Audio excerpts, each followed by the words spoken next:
یا امام زمان، یا امام زمان۔ اعوذ باللہ من الشیطان الرجیم، بسم اللہ الرحمن الرحیم۔ السلام علیکم ناظرین، میں آپ کی میزبان شفا زہرا ایک بار پھر سے حاضر خدمت ہوں چینل ون کے اس خاص پروگرام کے ساتھ کہ جس کا عنوان ہے صفات ناصران امام زمانہ۔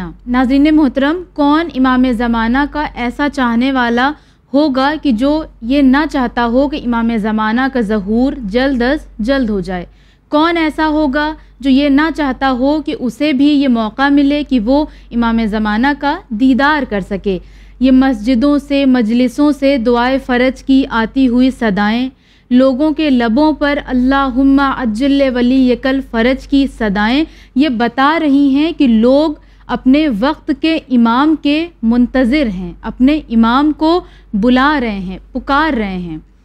جیسا کہ ایک شاعر نے بھی کیا خوب کہا کہ کب کہاں کس کی دعاؤں کے سبب آؤ گے، کس گھڑی اے میری امید کے رب آؤ گے، کچھ تو بینائی بڑھے چشم تمنائی کی حضور، یہ بتانے ہی چلے آؤ کہ کب آؤ گے۔ ناظرین محترم، ہمارا آج کا جو پروگرام ہے یہ بہت امپورٹنٹ ٹاپک ہے جو ہمیں ایموشنلی، مینٹلی دونوں طرح سے ہٹ کرے گا اور ہمیں موٹیویٹ بھی کرے گا کہ ہم خود کو کس طرح سے امام زمانہ کے لیے پریپیئر کر سکتے ہیں۔ لہٰذا اس پروگرام کے بارے میں مزید جاننے کے لیے ہم آئیے استقبال کرتے ہیں اپنے خاص مہمان کا، جنہیں کسی بھی تعارف کی ضرورت نہیں ہے، لہٰذا وداؤٹ ویسٹنگ مچ ٹائم ہم آپ کا استقبال کرتے ہیں۔ السلام علیکم مولانا صاحب۔ وعلیکم السلام ورحمۃ اللہ وبرکاتہ۔ آغا، ہم آپ سے اپنے ٹاپک کے حوالے سے سب سے پہلا سوال یہ کرنا چاہیں گے جو کہ کافی پوچھا بھی جاتا ہے اور خود بھی اپنے ذہن میں یہ آتا ہے کہ یہ شرط ہے کہ انسان جو کہ امام زمانہ کا چاہنے والا ہے، محب ہے، خود کو زیادہ سے زیادہ یہ کوشش کرے کہ گناہوں سے پاک کر لے، کیونکہ امام کے ظہور میں جو دیر ہو رہی ہے اس کا شاید ایک سبب یہ بھی ہے کہ ہمارے گناہ ہیں، جبکہ دیکھا جائے تو 1 سے لے کر 11 اماموں تک امام بذات ہی ان لوگوں کے درمیان موجود تھے کہ جو گناہ گار تھے، مگر امام کا وجود تھا۔ تو یہ آخری امام کے لیے یہ شرط کیوں لگا دی گئی ہے کہ ان کے چاہنے والے جب تک پیور نہیں ہو جائیں گے، خالص نہیں ہو جائیں گے، تب تک آپ نہیں آئیں گے؟ اعوذ باللہ من الشیطان الرجیم، بسم اللہ الرحمن الرحیم، الحمد للہ وصلی اللہ علی رسول اللہ وآلہ الطاہرین، اللہم انطقنی بالہدی والہمنی التقوی۔ سوال آپ کا نہایت معقول اور نہایت مناسب ہے اور اس پر گفتگو بھی ہونا ضروری ہے، بہت ضروری۔ لیکن قبل اس کے کہ ہم آپ کی اس بات کا جواب دیں، ماشاء اللہ خدا توفیق دے، آپ نے جو مقدماتی اور تعارفی گفتگو کی بہت اچھی تھی، اسی طرح سے محنت کیجئے، انشاءاللہ جو ہے وہ خدا آپ سے اور اچھے سے اچھا کام لے سکتا ہے اس ذیل میں تبلیغ کا، انشاءاللہ۔ انشاءاللہ، بہت دیکھیے، شکریہ۔ جہاں تک 2 چیزیں ہیں اس میں، ایک ہے خود گناہ، تو جہاں تک معاملہ گناہ کا ہے تو روایات سے اور قرآن سے یہ بات ثابت ہوتی ہے کہ آدمی جرم نہ کرے چاہے نیکی نہ کرے، اگر نیکی نہیں بھی کر پا رہا ہے تو کم از کم تو گناہ اپنے آپ کو گناہ سے بچائے۔ چنانچہ ایک روایت ہے کہ جدو واجتہدو، محنت کرو، کوشش کرو، وَإِن لَمْ تَعْمَلُوا فَلَا تَعْصَوْا، اگر عمل نہیں بھی کر پا رہے ہو تو گناہ نہ کرو۔ تو گناہ سے بچنے کی تاکید بہت زیادہ ہے۔ تو ایک تو یہ ہو گیا، ابھی دونوں کو یکجا کرتا ہوں۔ ادھر آپ نے کہا کہ صاحب امام کے ظہور کے وقت تو آپ یہ شرطیں بتا رہے ہیں، ہمارا گناہ ان کی جو ہے وہ ان کے ظہور مبارک میں تاخیر کا سبب ہے، جبکہ خود رسول اللہ صلی اللہ علیہ وآلہ وسلم تو وہ بالکل گھنگا گھوٹ اندھیرا تھا، اس درمیان آئے، یا بقیہ ہمارے 11 امام آئے تو اس زمانے میں بھی ایک سے ایک مکار، ایک سے ایک عیار، ایک سے ایک جو ہے وہ مجرم لوگ موجود تھے۔ تو اب یہ امام زمانہ کے لیے شرط کیوں؟ یہ نہایت معقول سوال ہے. دیکھیے امیر المؤمنین سلام اللہ علیہ سے لے کر کے اور ہمارے 11ویں امام تک کا جو زمانہ تھا، جو حالات تھے، اس میں تبلیغ ان کی ذمہ داری تھی، لیکن اس طریقے سے عدل و داد کو قائم کرنا ان کے زمانے میں ان کے لیے لازم نہیں تھا. تو اب اس کے لیے جو ہے ہر طرح کے لوگ موجود ہیں. لیکن امام جب آئیں گے تو جیسا کہ روایات کہتی ہے، خود رسول اللہ نے بھی فرمایا ہے، یملأ الارض قسطا وعدلا کما ملئت ظلما وجورا، کہ جب میرا فرزند ظہور کرے گا تو زمین کو عدل و داد سے ویسے بھر دے گا جیسے ظلم و جور سے بھر چکی ہوگی.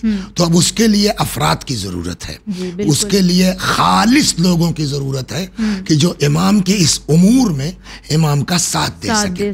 وہاں چونکہ ایسے لوگوں کی اتنی کوئی خاص ضرورت نہیں تھی، یہاں ہر طرح کے لوگوں کی ضرورت ہے، لیکن وہ ضرورت کیا ہو کہ خود مومن ہوں، متقی ہوں، پرہیزگار ہوں.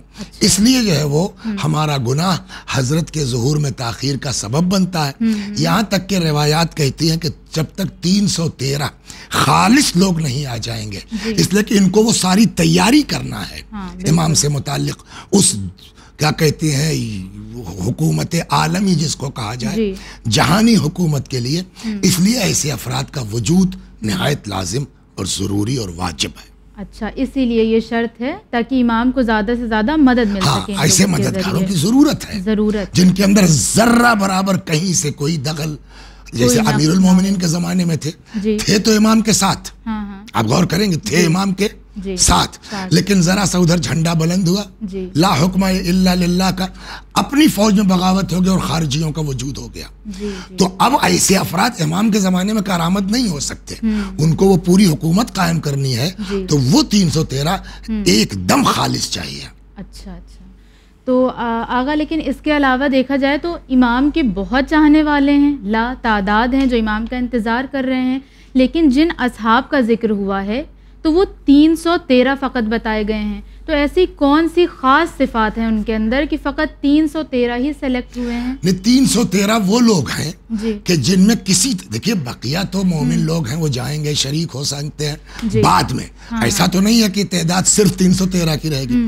یہ 313 افراد وہ پہلے لوگ ہیں کہ حضرت کی جو ہے وہ ظہور کے فوراً بعد، روایات یہاں تک کہتی ہے کچھ لوگ وہ ہوں گے کہ جو رات کو بستر پہ سوئیں گے صبح غائب، معلوم ہوا مکے میں دکھائی پڑیں گے.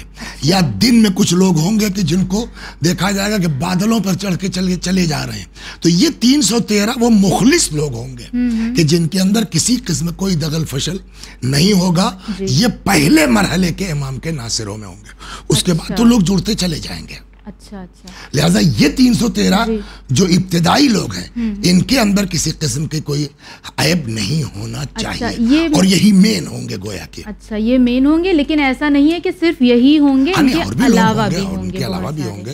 اچھا، ہمارا اگلا سوال آغا آپ سے یہ ہے کہ جیسے آج زمانہ کافی تیزی سے ترقی کر رہا ہے اور بہت کر چکا ہے، تو جب امام زمانہ کا انشاءاللہ ظہور ہوگا تو جب وہ آئیں گے تو آج کی جو ماڈرن ٹیکنالوجی ہے یا جو دوسرے انوینشنز ہیں، تو کیا وہ اس سے استفادہ کریں گے، یا جو پرانا دور ہوا کرتا تھا بقیہ اماموں کا، اسی انداز سے وہ اپنی حکومت قائم کریں گے؟ دیکھیے، ہر زمانے میں جو اماموں کا دور آیا ہے تو جیسی لوگوں کے اندر صلاحیت تھی، امام نے ان کی صلاحیتوں کو اجاگر کیا.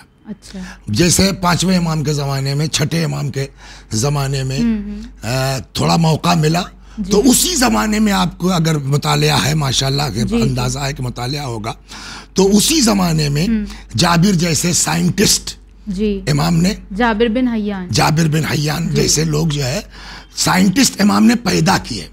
تو ظاہر سی بات ہے جب اس دور میں ہوا تو اس دور میں بھی، اس دور میں جیسے لوگ تھے، جیسی کی ضرورت تھی، صلاحیت تھی، جابر وغیرہ اس طرح سے تربیت کیے گئے.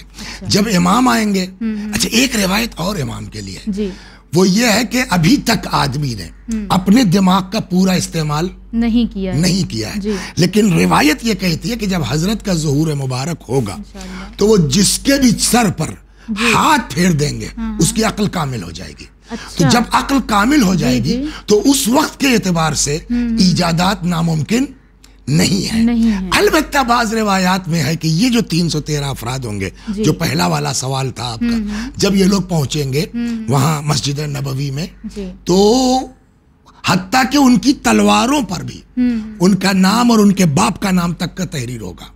تو اس سے یہ اندازہ ہوتا ہے کہ وہ بھی ہوگا, اور نئی ٹیکنالوجی کے بھی امکانات پورے ہیں. کیوں؟ اس لیے کہ امام کے زمانے میں جس کی چاہیں گے امام عقل کامل ہو سکتی ہے. تو آج پوری عقل استعمال نہ کر کے دنیا کہاں پہنچی ہے, تو دور امام میں جب عقلیں مکمل ہو جائیں گی تو کس عروج پر پہنچے گی. تو پھر آگا اس حوالے سے یہ بھی میں کہنا چاہوں گی کہ اپنے بچوں کو فقط قرآن اور احادیث نہ سکھائیں.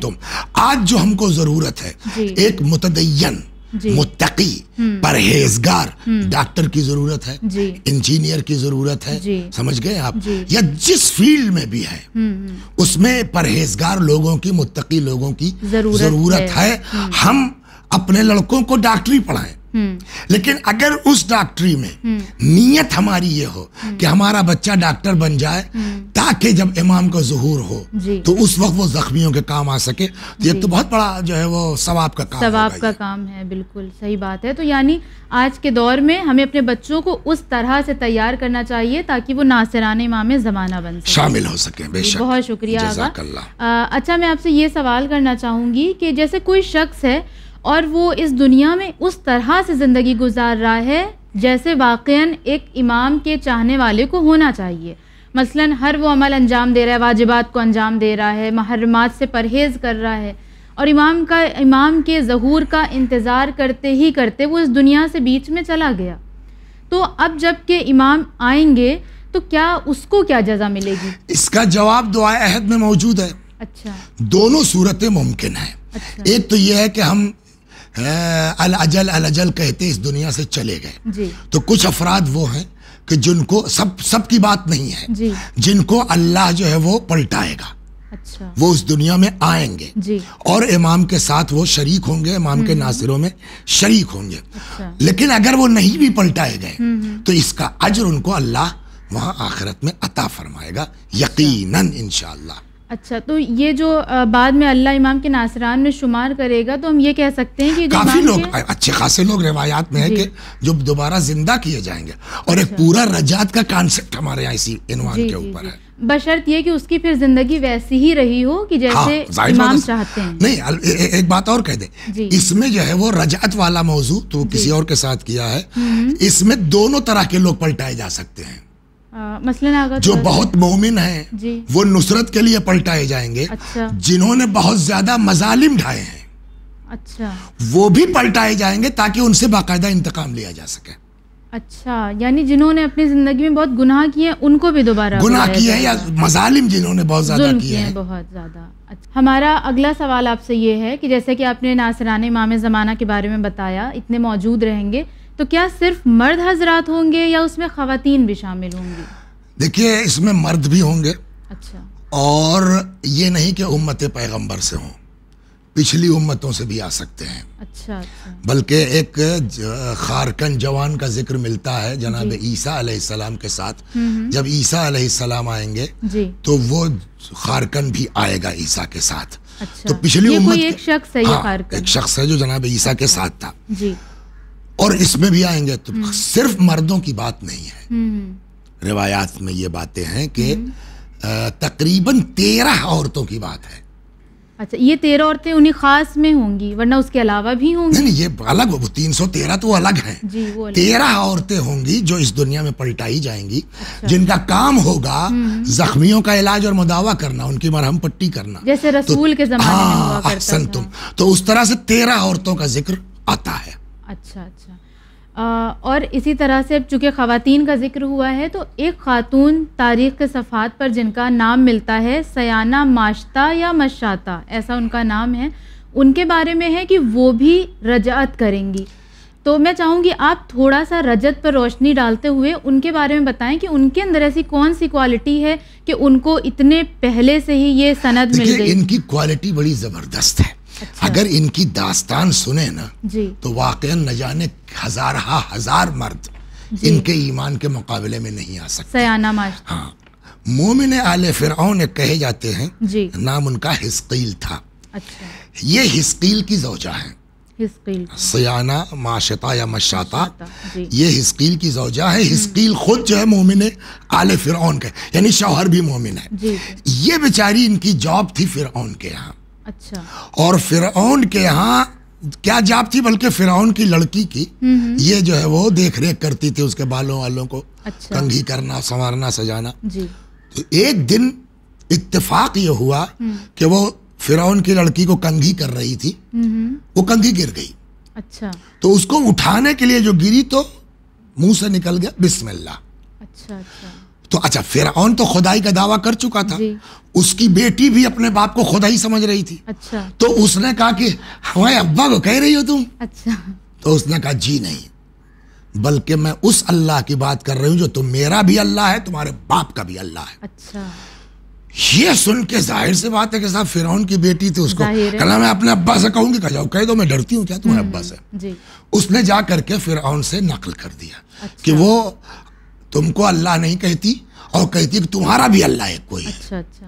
اب یہ بات جو ہے فرعون کو بہت بری لگی، بہت خراب لگی، اور اس نے فوراً طلب کر لیا کیا ہے اس کو، مشاطہ کو یا معاشطہ کو، کہ یہ کیا ہے. اس نے کہا صحیح کہا میں اپنے کیے پر شرمندہ نہیں ہوں. کہا یا تو تم جو ہے وہ توبہ کرو جی اور اس خدا کا انکار کرو جس کا تم نے ذکر کیا، ورنہ تم سب کو میں بچوں کے تم کو میں ڈال دوں گا جو ہے تنور کے اندر. بچے بھی تھے ان کے، بچے بھی تھے، ڈال دوں گا تنور کے اندر.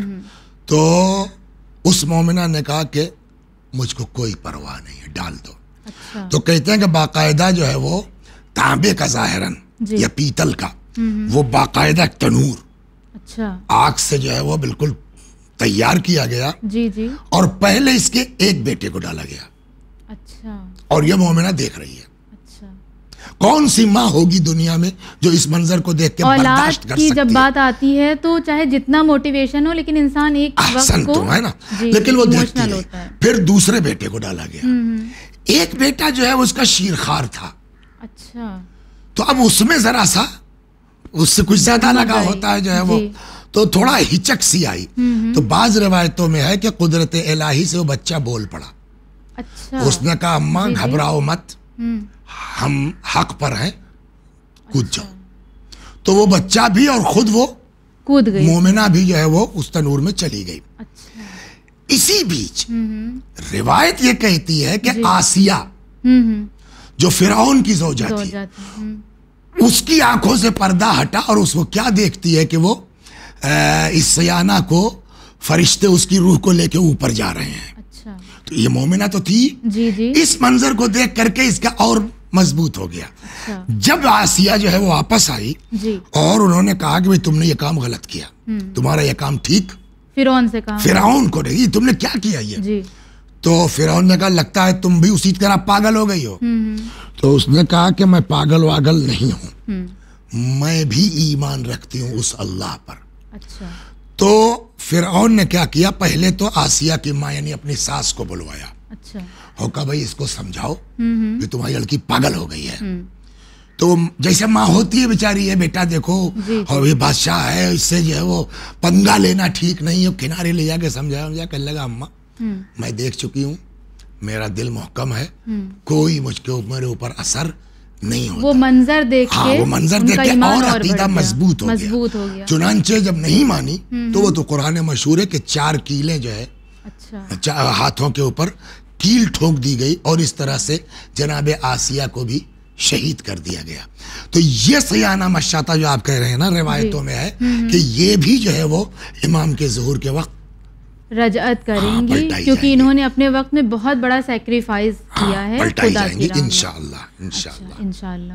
بہت بہت شکریہ آغا، آپ نے بہت اچھے سے ہمارے تمام سوالات کے جوابات کو واضح کیا. اور میں اپنے ناظرین سے تھوڑا سا مخاطب ہونا چاہوں گی کہ جو بھی آغا نے بیان کیا، اسپیشلی سیانہ، معاشطہ یا مشاطہ، ان کے بارے میں کافی زیادہ موٹیویٹنگ تھا. اور سب سے زیادہ یہ کہ یہ واقعہ سن کے ظاہر سی بات ہے کہ ایک عورت اتنا بڑا سیکریفائز کر رہی ہے، وہ بھی اکیلے نہیں، اپنے بچوں کے ساتھ. تو ایک جو گوز بمس ہوتا ہے، ظاہر ہے مجھے تو وہی ہو رہا تھا. اور بس میں آپ سے یہی کہنا چاہوں گی کہ خود کو اور اپنے بچوں کو جتنا ہو سکے امام زمانہ کے انٹینشن سے تیار کریں. اگر اپنے بچے کو آج ہم اسکول بھی بھیج رہے ہیں تو اس انٹینشن کے ساتھ کہ ہمارا بچہ بڑا ہو کر کوئی ایسا کام کرے گا کہ جو امام زمانہ کے کام آئے گا. کیوں؟ کیونکہ فقط مردوں کو امتیاز حاصل نہیں ہے بلکہ خواتین بھی مردوں کے ساتھ برابر سے شریک ہیں. تو پھر کیوں نہ ہم بھی اس مرحلے میں آگے سے آگے قدم رکھیں تاکہ جب انشاءاللہ امام زمانہ کا ظہور ہو تو ہم بھی امام زمانہ کے ساتھ کھڑے ہو سکیں, سر جھکا کر نہیں بلکہ سر اٹھا کر, تاکہ اپنے کسی غلط عمل کی وجہ سے شرمندہ نہ ہو سکیں. اسی کے ساتھ اپنے اس پروگرام کو میں یہاں پر تمام کرتی ہوں. آپ سے ملاقات ہوگی ہمارے ایک اور نئے پروگرام میں. تب تک بنے رہیں چینل ون کے ساتھ. والسلام علیکم ورحمۃ اللہ وبرکاتہ.